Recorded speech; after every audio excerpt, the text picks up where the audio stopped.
was an interesting afternoon to say the least. As you can see, I'm in a t-shirt on the opening weekend of rifle season in Alabama. And as you can see all these mosquitoes flying around this light, you know it's a little warm. Went to the stand this afternoon in a t-shirt, took me a paperback novel because I didn't think I'd do much. Sat there and read till a little after 4 o'clock, and I finally had a doe and a couple of big yearlings come in, so put my book up and enjoyed watching the yearlings play around and carry on. And about every 10 or 15 minutes, they'd go on alert, and they'd look and watch, and I'd kind of look thinking something else was going to come out, and never did.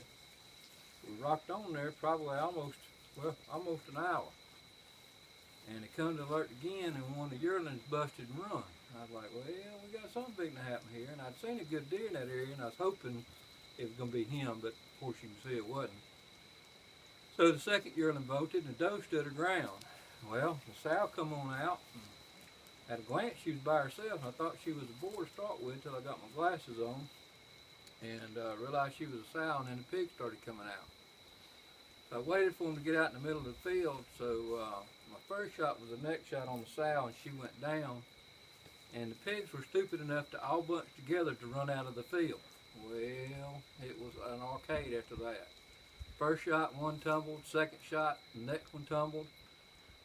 Looked up, and they'd gotten in the woods, and the first one I shot in the hindquarters, so I finished it off and would load my rifle.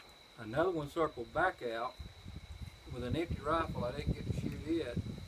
So I got my rifle loaded back up, everything quietened down, and I figured it was it. Light was fading.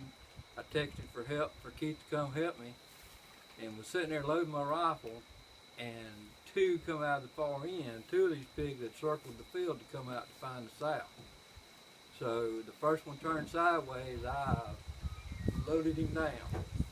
Bolted the rifle, and the fire cleared because it was late. All I could see was fire. I could hear one grunt. I picked up my binoculars, and the fourth one come back out in the field. I put it on him. So after it was done, I shot 6 times and killed 5 hogs.